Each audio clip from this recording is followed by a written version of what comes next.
আমাদের বেটার বইয়ের তো স্বভাব আচার ব্যবহার সবই খারাপ। খালি বাপের বাড়ি থেকে দেওয়া গয়না আর বিয়ের সময় যে ফার্নিচার গুলো দিছিল ওগুলাই খালি ভালো। আমরা সংসারে বৌমারা রূপ চর্চা করার সময় আর কোনটি পাইবু? আমাদের তো সারাদিন শাশুড়ি গুলা চর্চা করতে চলে যায়। গান বাজনার কি করবো? আমরা তো সারাদিন শাশুড়ি গুণগানই করি। আমাদের বাপের বাড়ি থেকে শিক্ষা দীক্ষা সব আচরণ ব্যবহার সবই খারাপ। খালি ওদের দেওয়া সোনার গয়না আর ওই বিয়ের সময় দেওয়া ফার্নিচার ওইগুলাই খালি ভালো লাগে। আমাদের শাশুড়িরা মনে করে আমাদের রুচি মনে হয় খুবই বাজে, আমাদের নাকি পছন্দ বাজে। তো বলি শাশুড়ি মা আমাদের একটা কথা মনে থুবেন, আপনাদের ছেলেও কিন্তু আমাদের পছন্দের মধ্যেই ছিল। আমাদের শাশুড়িরা বলে শাশুড়ি মায়ের মতন করে ভালোবাসবেন, মায়ের মতন দেখবেন। আরে শাশুড়ি মা মায়ের মতন মনে করে বুলাই তো মায়ের সাথে মুখে মুখে যেরকম তর্ক করতেন ওইরকম তর্ক তোমার সাথেও দু চারটা করি। তখন আর শাশুড়ি একটা গায়ে সহ্য হয় না, শাশুড়ি একটা গায়ে ফুসকা পড়ে যায়। সবসময় খালি শাশুড়িরা কথা শোনাবে, পরের বাড়ি বেটি নিজের বাড়ির মতন মনে করবে নাকি অন্য বাড়ি থেকে আসিছে।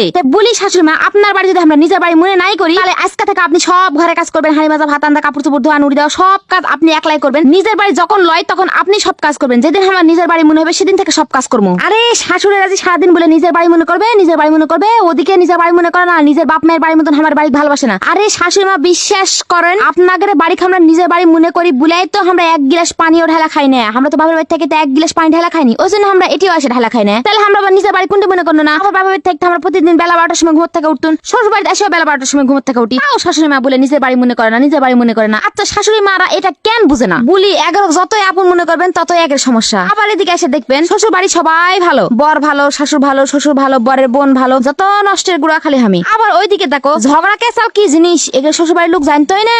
ঝগড়া কেসাল যে কি জিনিস ওরা তো জীবনে শুনেইনি, জানেই না। আমরাই প্রথম শ্বশুর বাড়িতে এসে ঝগড়া কেসাল শুরু করি। যত ঝগড়া যত নষ্টের মূল আমরাই। যত ভালো গুণ খালি আমাদের শ্বশুর বাড়ি মানুষের, আমাদের তো ভালো গুণই নাই, সব দোষ খালি আমাদের। একের মধ্যে খালি ভর্তি ভর্তি গুণ, আর আমাদের মধ্যে সব খালি বেগুন। আবার শাউর তার বেটা যদি না কিছু বলে তাহলে ছেলে উস্কালোকে বৌমা। আগে ছেলে মেয়ে মেয়ে করতো, এখন মেয়ে মেয়ে করে না, এর পিছনে দুষ্কার বৌমার। শ্বশুর বাড়ির লোকের ডায়লগ আর কথাবার্তা শুনলে মনে হয় কি জানে তাদের বাড়ি এক জান্নাত আছে, কিন্তু আমরা বেটার বইরা ঢোকার পর তাদের বাড়ি জাহান্নাম হয়ে গেছে। আবার শাশুড়ের কাছে সব দিক দিয়ে খারাপ কে? বৌমা। আমাদের শাউরের বেটারা শাউরের কথা না শুনলে তার জন্য দায়ী কে? আমরা। কারণ আমাদের শাশুড়ের মতে আমরা তো তাদের বেটা বস করে থইছি, বস। এদিকে এসে আমাদের শ্বশুর বাড়ি থেকে শুরু করে ননদ, শাশুড়ি মা, ভাই বোন, বাবাকে 5 স্টার হোটেল বাবুর্চি আসলো। খালি আমরাই একমাত্র রাঁধতে পারি না, কোনো কাজ করতে পারি না। আমরা বলে মাসির সাথে মিশতে পারি না, আমরা মাসির সাথে ভালো ব্যবহার করতে পারি না, তাদের আত্মীয় স্বজন খুশি করতে পারি না। যাই হোক বাবা, সব বৌমাদের উদ্দেশ্যে আমার একটাই বক্তব্য, বৌমা হলে এমনই হওয়া উচিত যাতে শাশুড়িরা অন্তত মন খুলে বৌমার নিন্দা করতে পারে, যাতে শাশুড়িদের মনটা ফাঁস হয়।